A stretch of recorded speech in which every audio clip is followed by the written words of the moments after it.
Let's talk about C and C++. Now, you've probably never written a line of code in these languages, but I guarantee they're running your life. They are the invisible engine inside your phone, your car, even huge parts of the internet itself. And they are incredibly, incredibly fast and powerful.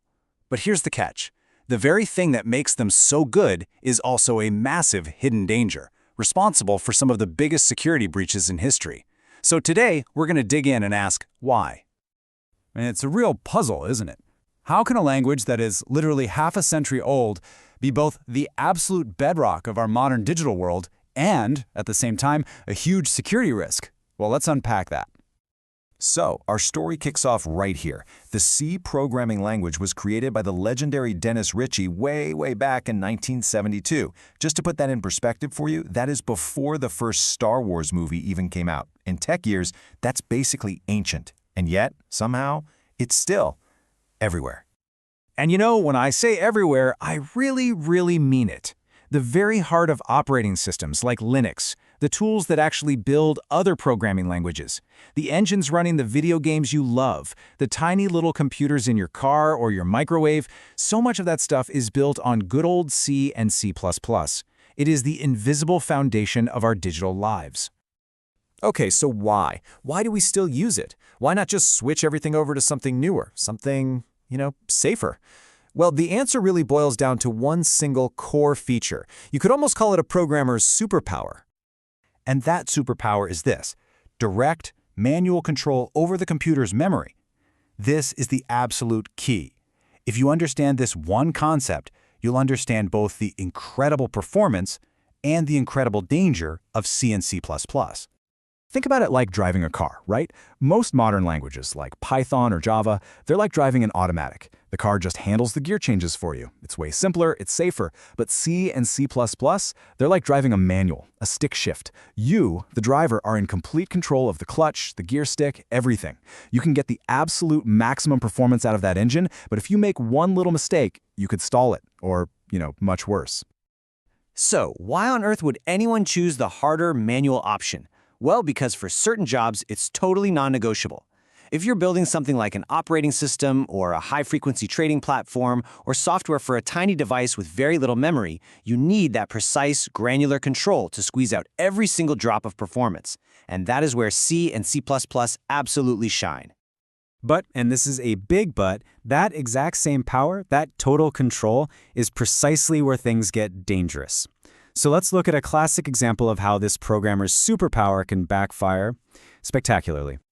We're going to look at something called a format string attack. And what's so fascinating about this is that it's not some obscure, complicated bug. It's a flaw in one of the most common, basic functions in C.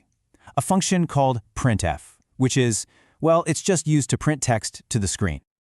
Now, take a look at this line of code. It seems completely harmless, right? The program is just taking whatever the user typed in and printing it out. Simple. But because that user input is passed directly into the function, with no safety checks, it creates a massive security hole. So how does an attacker actually exploit this? Well, let's say the program has a secret password stored somewhere in its memory. Instead of typing in a name, the attacker inputs a series of special characters, %p. The printf function sees %p not as text but as a command that tells it to grab the next piece of data from the program's private memory and just print it to the screen. So by stringing a few of these together, %p, %p, %p, the attacker can literally walk through the program's memory and print out whatever they find, including that secret password. And boom, just like that. With a simple, cleverly crafted bit of text, the program is tricked into spilling its own guts, revealing its own secrets. No complex hacking required at all. The program's own feature was turned completely against it. And here's the scary part. This isn't just a one-off problem. The format string attack is just one member of a really large, really dangerous family of vulnerabilities. And they all stem from that same core feature of C and C++. The root cause is always the same. It's that superpower we talked about, manual memory management. Because the programmer is responsible for absolutely everything, one single tiny mistake can open the door for an attacker. I mean, take the buffer overflow, probably the most famous vulnerability of all time. It's like pouring a gallon of water into a pint glass. The program is expecting, say, 10 characters, but an attacker gives it 100. That extra data has to go somewhere, so it spills over, overwriting other parts of memory and potentially letting an attacker take complete control. You remember the Heartbleed bug that put millions of web servers at risk? Yeah, that was a buffer overflow. Then you've got something called use after free. This happens when a programmer tells the system, hey, I'm done with this piece of memory, you can have it back. But then they accidentally try to use it again later. This can cause a nasty crash, or if an attacker is clever, it lets them execute their own malicious code. And finally, double free. It's pretty much what it sounds like, trying to give back the same piece of memory twice. Doing this totally confuses the system's memory management, messes up its internal bookkeeping, and, you guessed it, can open up a path for an attacker to seize control. So, what does this all add up to? We've seen the power, we've seen the peril, and it all comes down to a really fundamental trade-off that sits at the very heart of how we build software. It really just comes down to this.